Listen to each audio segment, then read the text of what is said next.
आदरणीय बंधुओं, माताओं व मेरी प्यारी बहनों, राधे राधे। स्वागत है आपका हमारे यूट्यूब चैनल में। आज हम आपके लिए लेकर आए हैं माघ मास महात्म का 18वां अध्याय।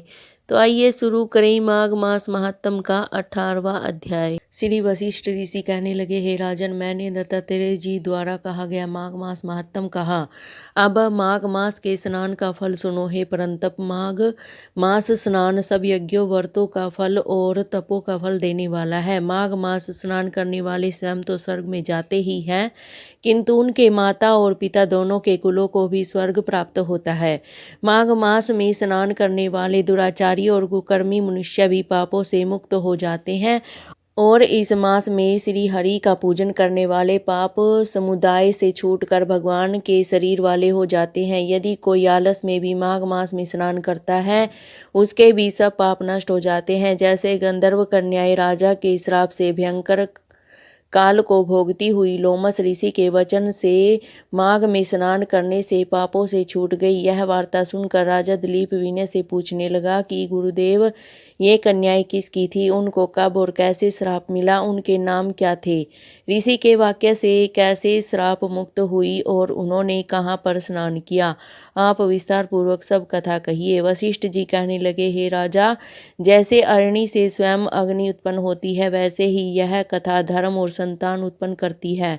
हे राजन, सुख संगीत नामक गंधर्व की कन्या का नाम विमोहिनी था। सुशीला तथा सवर वेदी की सुंबरा, चंद्रकांता की सुतारा और सुप्रभा की कन्या चंद्रिका, ये 5 सब समान आयु वाली तथा चंद्रमा की जैसी कांति वाली और सुंदर थी। जैसे रात्रि को चंद्रमा शोभायमान होता है, वैसे ही पुष्य की कलियों के समान खिली हुई ये अप्सराएं थी। ऊंचे पयोदर वाली पगनी, वैशाख मास की कामिनी, यौवन दिखाती हुई नवीन पत्तों वाली लता के सदृश गोरे रंग, सोने के सदृश चमकती हुई और सोने के अलंकारों से सुशोभित सुंदर वस्त्र धारण करते हुए अनेक प्रकार के गाने और वीणा अन्यथा बांसुरी तथा दूसरे बाजे बजाने में प्रवीण और ताल स्वर तथा नृत्य कला में निपुण थी। इस प्रकार वे कन्याएं क्रीड़ा करती हुई कुबेर के स्थान में विचरती थी।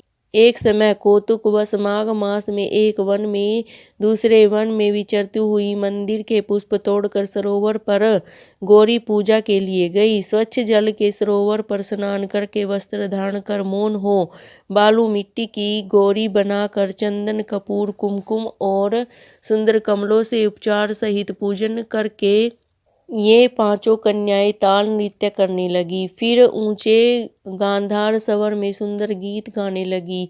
जब ये कन्याएं गाने और नाचने में लीन थी, तो उस अच्छोद नामक उत्तम तीर्थ में वेद निधि नाम के मुनि के पुत्र अग्निप ऋषि स्नान को गए। वह युवा ऋषि सुंदर मुख, कमल सदृश नयन, विशाल छाती, सुंदर भुजाओं वाला दूसरे कामदेव के समान था।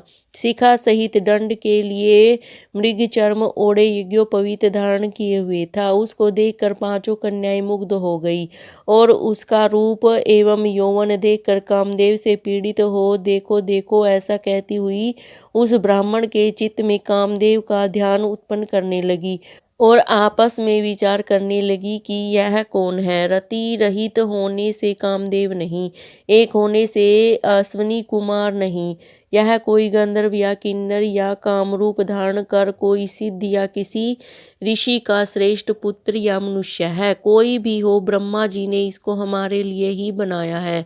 जैसे पूर्व कर्म के प्रभाव से संपत्ति प्राप्त होती है, वैसे ही गौरी जी ने हम कुमारियों के लिए श्रेष्ठ वर दिया है और आपस में यह तुम्हारा वर है या मेरा अथवा सबका, ऐसा कहने लगी। जिस समय उस ऋषि पुत्र ने अपनी मध्याह्न की क्रिया करके ऐसे वचन सुने, तो वह सोचने लगा कि यह तो बड़ी समस्या उत्पन्न हो गई। ब्रह्मा विष्णु महेश आदि देवता तथा बड़े योगीश्वर भी स्त्रियों के भ्रम जाल में मोहित हो गए हैं। इनके तीक्ष्ण बाणों से किसका मन रूपी हिरण घायल नहीं हो सकता। जब तक नीति और बुद्धि रहती है, तब तक पाप से भय रहता है। जब तक तप की गंभीरता रहती है, यम विधि का पालन होता है, तब तक मनुष्य स्त्रियों के काम रूपी बाणों से बींदा नहीं जाता। ये मुझे उन्मत्त और मुग्ध कर रही है। किन गुणों से धर्म की रक्षा हो सकती है? स्त्रियों के मांस, रक्त, मल मूत्र से बने घृणित और अशुद्ध शरीर में कामी लोग ही सुंदरता की कल्पना करके रमण कर सकते हैं। शुद्ध बुद्धि वाले महात्माओं ने स्त्रियों के पास रहना कष्टकारक कहा है। सो जब तक यह पास आवे घर चले चलना चाहिए। अतः जब तक वह उसके पास आई वह योग बल से अंतर्ध्यान हो गया।